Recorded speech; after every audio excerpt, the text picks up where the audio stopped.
Stan. Obviously, it's an important day for SuperSport. New sleeve sponsor. Just how important was it to, and what happened to the previous one, might I ask as well? Okay, so look, when we signed the Ikoka sleeve deal, it was a mid-season sponsorship, and to give the sponsor comfort, we gave them basically an option to extend at that time. So, and they had to inform me about whether they were going to take that option or not by January.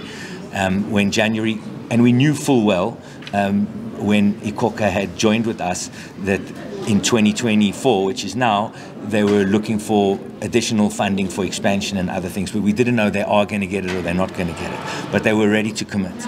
So we gave them, said, we're ready to commit, we'll give you an out. If your stuff doesn't come through the way you want it to, you can have an out, and choose not to extend, which they chose in January not to extend. We went into the market, and to be fair, we had 3 or 4 really interested parties. But you know, ACDCExpress appealed to us. First of all, very clean option for us in terms of no conflicting brands in the PSL and other things in electrical goods, which is a different kind of space altogether.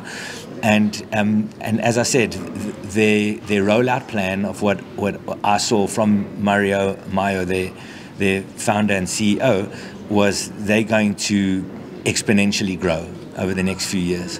And it's a kind of sponsorship I think that we can grow with as well.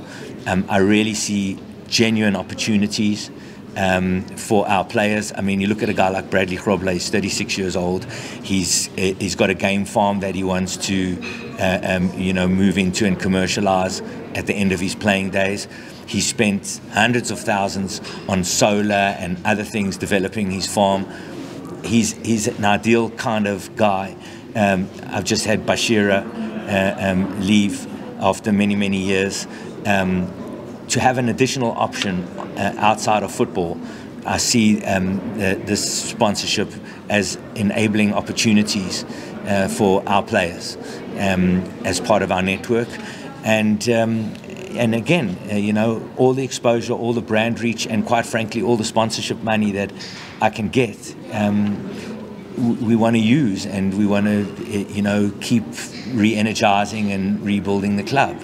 So that's kind of how we got from the old to the new. But we're really excited. This is an unconditional 3-year deal with room to extend for further, and with a good brand that's growing, and they've stated their intentions quite clearly in the rugby market with their sleeve sponsorship of the Lions. And so we're excited to be a part of that kind of network with a growing brand that has aspiration, that has ambition, that wants to punch above its weight, and that could do with the brand reach that we can give them. So I think it's a fantastic fit. Stanley, the revolving draw has been busy at SuperSport, plus leaving, others coming. Are you happy with the acquisitions you have made now, and would you expect more? Well, it's early to tell, but I'm happy with the thinking. I think you've seen in the club that we've got a good band of older players mature in their 30s, and a really exciting crop of younger players between the ages of 18 and 22, 23. So that part of the club is very healthy. We need to build the middle section of our club, the 24 to 28-year-old player that can stay with us for a few years, that can grow in value, that has resale value, but that can also stick around. So, you know, we're busy doing that. It's not something that's easy to just do and overhaul your squad. As you saw the year before, we lost a good young one like Maseko. This year we've lost a good young one like Chandre. We might be losing Ime as well. But you know, we've tried to then say, okay, we've lost, but what can we gain, and how can we balance this team out a little bit? So you've seen we lost a Chandre with potential, but we brought in a Vincent Pule who has a proven track record. We lost Chandre, but we lost Keegan Johannes, but we've brought in Mobby, who by all accounts up to today has been ahead of Keegan Johannes in the national pecking order, in Bafana selections and things like that. So we want to try and get the here and now right, because we've got a lot of potential in our club, but we also need delivery now. So if you look at the core nucleus of experienced players that we have in the team, Ricardo Goss, goalkeeper, Bafana. Nico Mobby, right back, Bafana. Tyson, proven top quality leader and defender. Sanoka, mature, proven, versatile defender. Left back, we're young. We're young in all our left back options, except if we play maybe Lyle Kay there. So if Lyle played as a left back, 32 years old. So now you're talking about a back four of Bafana experience. So I don't think anyone can complain about that. Moving forward in the team, Margaman and Ndlovu are two of the most dynamic midfielders around. Gape Morale has grown in leaps and bounds and has attracted a lot of interest, and it's going to be a nice season for him to kick on. We're probably going to announce another 1 or 2 signings in the midfield as well, in that nice 24 to 28-year-old bracket, like I said to you. Then moving forward, Lungu's an established Zambian international. Jukumanja's an established Zimbabwe international. Bradley Grobler is the all-time leading goal scorer of our club, and I think 4th of all time in the PSL goal scoring. And Vincent Pule on the left. And out of those players, Gavin found Lungu and Bradley here. The other 9 have been hand-selected by him to come into the club. So if you're asking me if I'm happy, yeah, I'm happy that 9 senior experienced players, many of whom Gavin's worked with before, are here in the club. And pound for pound, if those 11 players are fit, I don't see any reason why we can't beat any team in the country. So yes, I'm happy about that. In the depth, we're a bit soft. So as the season wears on and what happens in that space still has to unfold, because if Bradley's injured, I'm turning to Tabang Mashlangu. Yes, he's fantastic. He's the DDC top goal scorer and one of the best young 9s the country has to offer, no doubt about it. I have got Lucky Mutewi, who was the 3rd youngest player to play in the PSL last season. But it's not really fair or right to expect 17 and 18-year-old kids to step in and replace Bradley Grobler when he's out. So there are 1 or 2 positions in the club, like striker, where we need to beef up still. We have time, and we would rather make the right choice than a quick choice. So we'll still be beefing up in the striker department. We'll beef up 1, maybe 2 in the midfield department. And other than that, we'll be leaning on our youngsters to fill in and mix and match. I mean, young Bilal Beloy last year was sensational as a left-sided centre-back. For him to have Sanoka in front of him is going to be a big test for him. He can also play left-back, so that might be something interesting for him to branch out as a player. Ime Ocon had a great breakthrough season last year. He may or may not be able to go overseas. If he doesn't, that's more depth. In Bilal and Ime, we're going to be our centre-back pairing for the future. So I'm, in a way, happy that I've got a Tyson and a Sanoka, to shield up there as well. You had the opportunity to sign Keegan Dolly. He had undergone a medical. Why did you not? I couldn't sign Vincent Pule and Keegan Dolly. So, that's Gavin's choice, and Gavin's best suited to answer that kind of question. My job is to support the coach, and he's worked with Vincent before. He feels that Vincent can play wide left, can play as a 10. Vincent knows his training, he knows his pressing, he knows what he wants from him. And I think Gavin was just maybe a little bit uncertain as to where Keegan is. We did do the medical, which was fine. But when it came down to a selection of A or B, that's the coach's call, and then I look to try and close up what he wants. And he wanted Vincent. So I told Vincent today, I tried to sign him 7 years ago, and his numbers were greedy. So I'm glad that old age has opened his mind up to being at SuperSport finally. But he's a player we've always liked.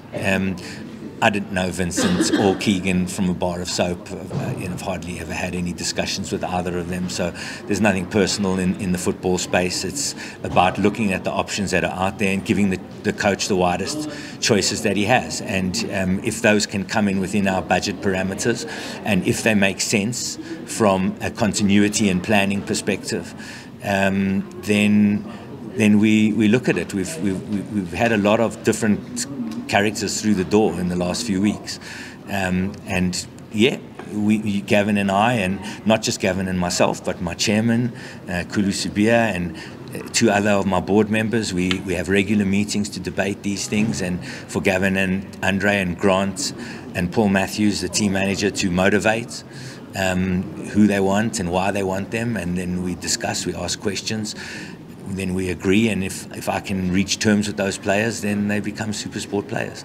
But there won't be more than 2 or 3 more signings from us. It's just they might take a little bit longer because the transfer window is still open, and we haven't found exactly what we're looking for in 1 or 2 key positions. Stanley, what's your relationship between Mamelodi Sundowns? Because it seems as if like most of your players go to that team, and when you look at it in another eye, it does not show rivalry, and more so you are trying to compete against the very same team for league honours. I don't think we're trying to compete against Sundowns for league honours.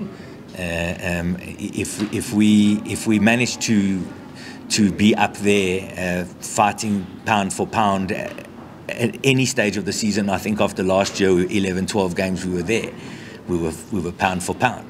After 30 games we weren't there. And you have to be realistic and honest about the squad that we have.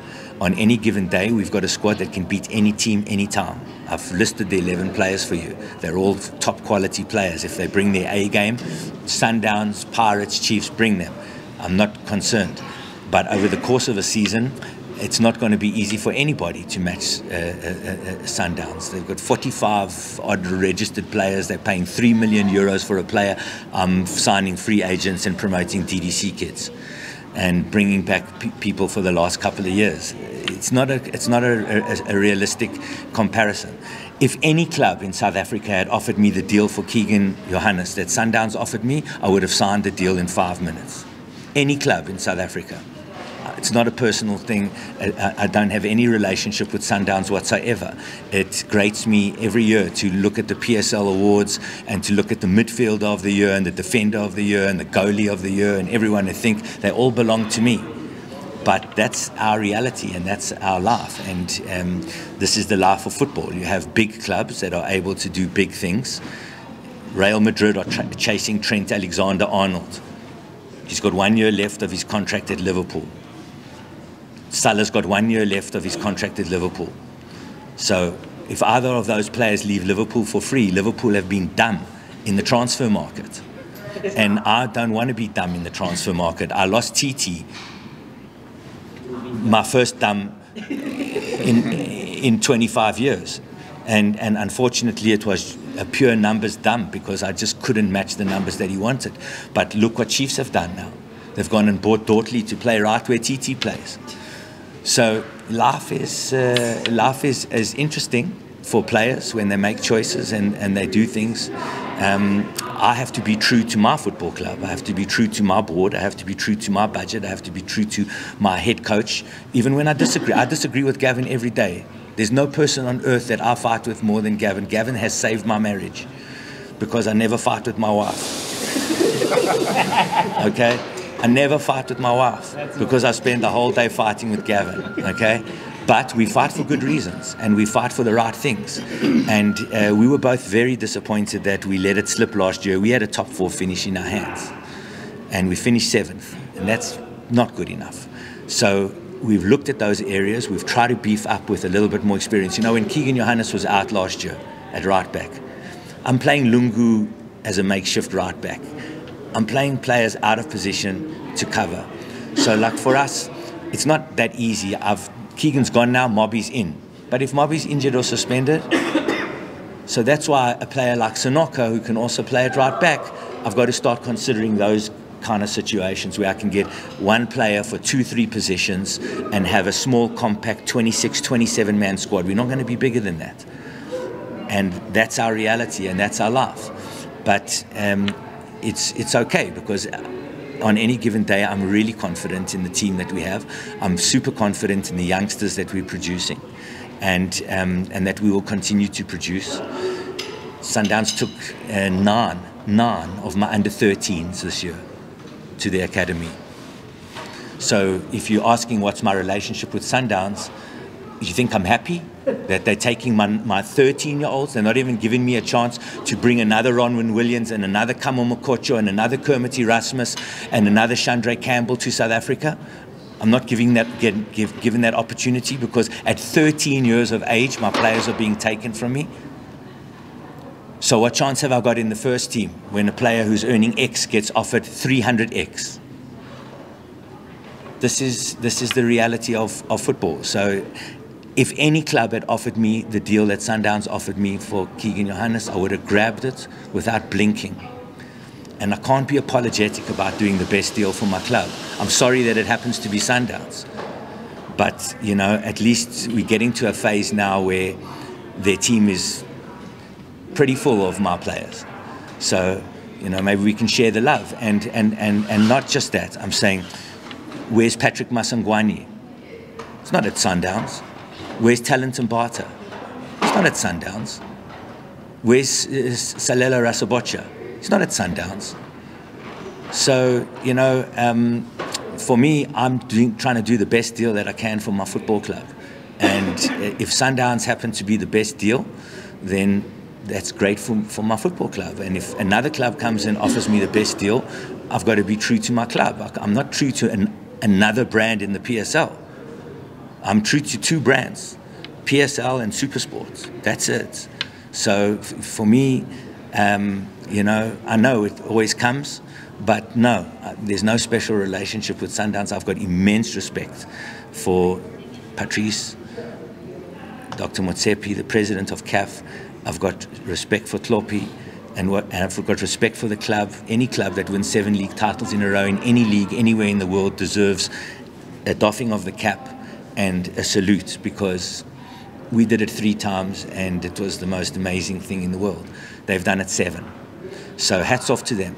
But they're Real Madrid, you know, and I'm Tottenham Hotspur. So, you know, that's how it is. Mr. Bethus, earlier on, Coach Gavin confirmed to us that Ricardo Goss is eligible to play. Yes. Despite being on loan. Yes. Just talking about, just to add on that question about the relationship, how did you manage to do that one, because it doesn't work? If he couldn't play against them, there was no deal. I can't all the time feel the second best team when I'm playing against Sundowns. It's not good for my club. It's not good for my brand.